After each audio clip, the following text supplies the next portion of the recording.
Assalamualaikum warahmatullahi wabarakatuh. Kami dari kelompok 3 akan menjelaskan tentang hepatitis terkait dengan tugas biologi membuat video kampanye.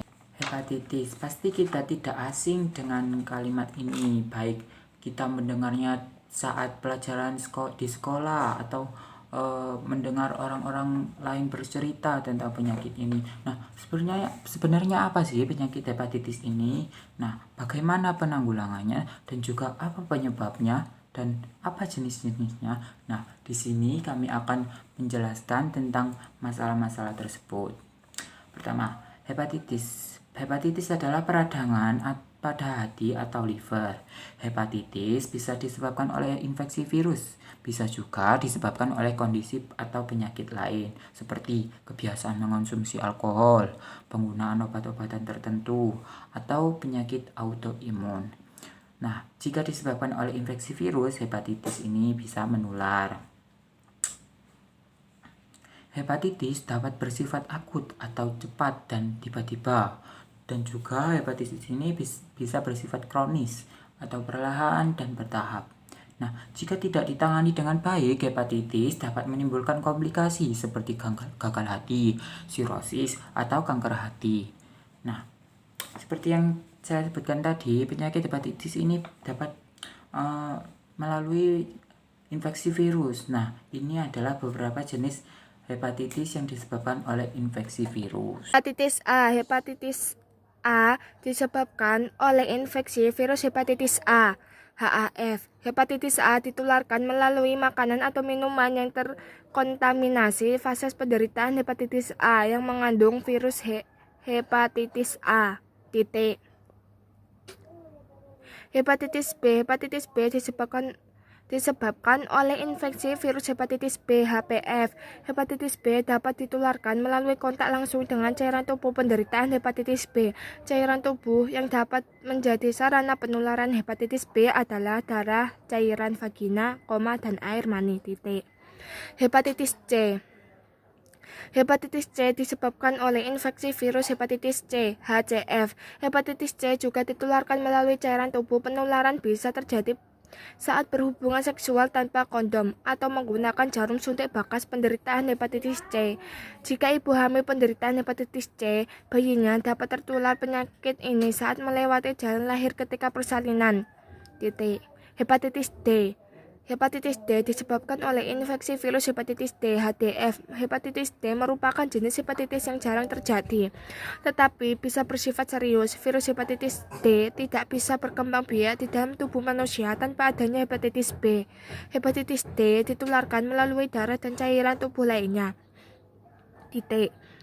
Hepatitis E. Hepatitis E disebabkan oleh infeksi virus hepatitis E, HEF. Hepatitis E mudah menular pada lingkungan yang memiliki sanitasi yang buruk, salah satunya melalui kontaminasinya pada sumber air.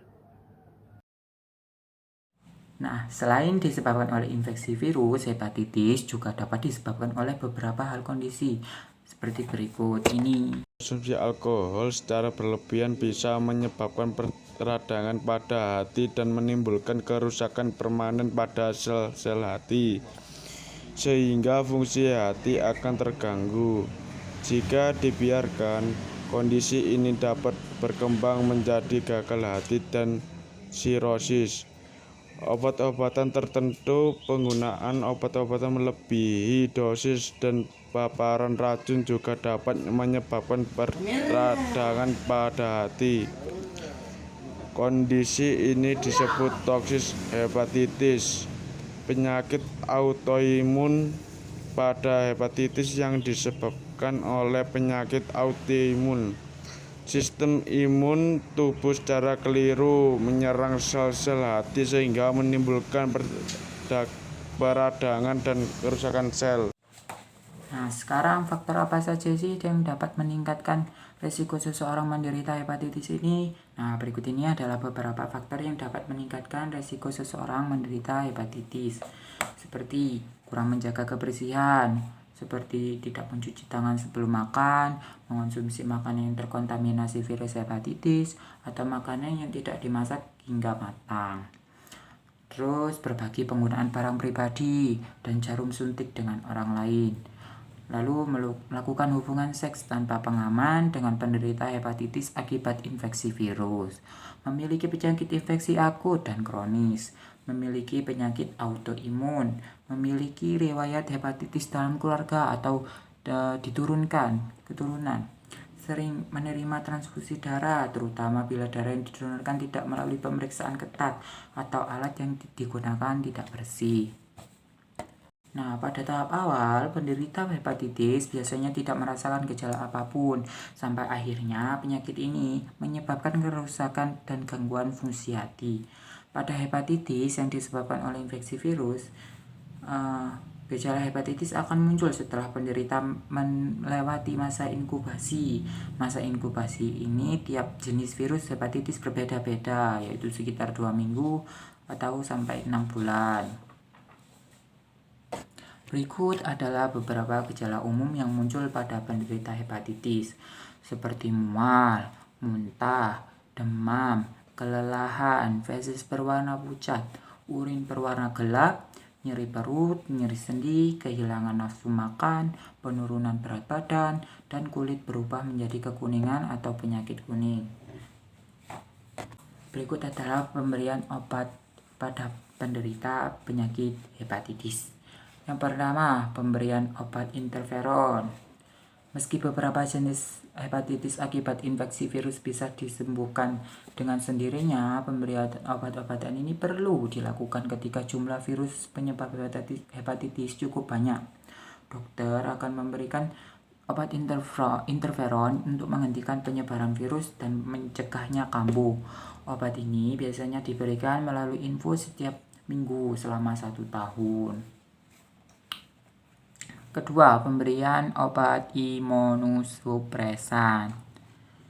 Nah, obat ini untuk mengatasi hepatitis yang disebabkan oleh penyakit autoimun. Yang ketiga, pemberian obat antivirus. Nah, obat ini bisa menghambat pertumbuhan dan perkembangan virus dengan mekanisme yang berbeda-beda. Lalu transplantasi hati. Bila hepatitis sudah menyebabkan kerusakan hati yang berat, dokter mungkin akan menyarankan transplantasi hati atau penggantian hati. Melalui prosedur ini, hati penderita hepatitis yang rusak akan diganti dengan hati yang sehat dari pendonor. Berikut ini adalah pencegahan hepatitis yang dapat kita lakukan. Kita dapat menurunkan risiko terjadinya hepatitis dengan melakukan beberapa langkah berikut. Cuci tangan secara teratur dengan air dan sabun, terutama setelah beraktivitas di luar ruangan dan sebelum makan. Kedua, lakukan hubungan seks yang aman, misalnya dengan menggunakan pengaman dan tidak bergonta-ganti pasangan. Nah, terus ketiga, hindari berbagi penggunaan barang-barang pribadi seperti sikat gigi atau handuk, termasuk juga peralatan makan. Terus yang keempat, jaga daya tahan tubuh dengan mengonsumsi makanan bergizi, berolahraga secara teratur, dan beristirahat yang cukup. Lalu yang yang kelima, jangan mengonsumsi alkohol dan nafsa. Yang keenam, hindari mengonsumsi makanan yang belum dimasak hingga matang dan air minum yang tidak terjamin kebersihannya atau belum direbus hingga mendidih. Lalu yang terakhir, lakukan vaksinasi hepatitis sesuai jadwal yang diberikan oleh dokter. Nah, itulah tadi materi dari kami tentang penyakit hepatitis. Semoga ilmunya bermanfaat. Mohon maaf bila ada salah kata atau penyebutan nama ilmiah. Sekian dari kami kelompok 3 kelas 10 MIPA 4. Wassalamualaikum warahmatullahi wabarakatuh.